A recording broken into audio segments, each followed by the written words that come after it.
How to master basic knife skills for safe and efficient cooking. Hello there, my food-loving comrades. Gather round, because today, you are about to embark on an epic journey that will forever transform your culinary life.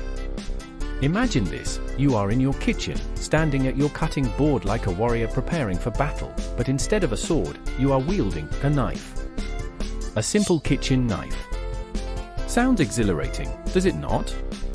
And terrifying. Let's be honest. But fear not. If you are tired of feeling like an awkward, fumbling amateur in the kitchen, chopping veggies with all the grace of a T-Rex trying to fold a fitted sheet, then you are in the right place. We are going to turn you from kitchen calamity into knife maestro. Welcome to Knife Skills 101, safe, efficient, and absolutely hilarious cooking. You are about to learn everything you need to know about mastering the art of knife wielding, so buckle up. If you stick with me through this epic saga, you will not only know how to slice, dice, and julienne like a seasoned pro, but you might also have some of the best laughs of your life along the way. After all, why should learning be serious when it can be absolutely ridiculous? The knife, a love story. Now, before we even think about picking up a knife, let us take a moment to appreciate the marvel of engineering that is the humble kitchen knife. This tool, in all its sharpened glory, has been slicing and dicing for centuries. Do you think cavemen were out there mincing garlic with rocks? No. They were probably using sticks. And let us be honest, sticks are not nearly as efficient. A knife, on the other hand, literally, the other hand, comes in various shapes and sizes, each one designed for specific tasks, like a toolbox of sharp metal wonders. There are chef's knives, paring knives, bread knives, utility knives, and those tiny knives that always end up at the back of your drawer for no discernible reason. But when you know how to use the right knife for the right job, it is like magic. Magic that could potentially take off your fingers, but magic nonetheless. Knife names, or as I like to call them, blades of glory. Chef's knife, the big daddy of them all. When you think knife, this is what you are picturing. This 8 to 10 inch marvel is your go-to for most chopping tasks. It is like the Tom Hanks of knives, reliable, versatile, and has a career that spans decades. Paring knife, small, cute, and perfect for delicate jobs like peeling apples or when you want to feel like a dainty French chef in a movie montage. Bread knife, long, serrated, and entirely designed to help you with the arduous task of slicing bread without flattening it like a sad pancake. Utility knife, it is the Swiss Army knife of the kitchen, although ironically, it does not fold or come with 37 attachments. It is great for small jobs, and much like your favorite multi-tool, it is there when you need it. Butcher knife, the Hulk of the knife world. Massive, heavy, and sharp enough to make you question your life choices if you mishandle it. Perfect for cutting through thick meats. Just do not wave it around for dramatic effect. Now that you are officially acquainted with your cutlery companions, it is time to move on to the fun part, how to avoid chopping off anything important. Yes, that includes your sanity.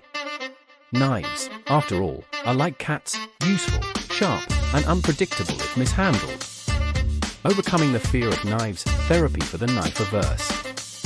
Let us face it, knives can be downright terrifying. They are sharp, they are pointy, and they look like they belong in an action movie fight scene rather than in your kitchen. But fear not. Like everything else in life, knife mastery is all about mindset. You would not let the fear of public speaking stop you from becoming a stand-up comedian, right? So do not let the fear of slicing and dicing hold you back from culinary greatness. One of the biggest objections I hear from people is, I have always been terrible at knife skills. I will never get better. Well, my friend, if that is your mindset, then you might as well stop now and order takeout for the rest of your life. But I know you are not that person. You have the spirit of a knife-wielding warrior inside you just waiting to break free. All you need is a little courage and a healthy respect for the blade, and soon you will be chopping like a Michelin star chef in no time. Okay, maybe not Michelin starred. Maybe like a really competent home cook. But that is still pretty impressive. Safety first, because we like having fingers. Here is the thing about knives, They are tools, not toys. Yes, wielding a knife with confidence can feel a bit like you are a swashbuckling pirate on the high seas, but let us be clear, safety is everything. The last thing you want is to spend your next big dinner party with your hand bandaged like a mummy because you got a little too cavalier with your chopping skills. Here are the golden rules for kitchen knife safety. Sharp knives are safe knives. I know it seems counterintuitive, but a dull knife is way more dangerous than a sharp one. A dull blade requires more force, and more force means more chances for the knife to slip. And if that happens, well, let us just say you will be calling for backup in the form of gauze and a box of band-aids. Stable cutting board. If your cutting board is slipping around like a greased-up bar of soap, then you are in for a world of hurt. To keep it steady, place a damp towel or non-slip mat under it.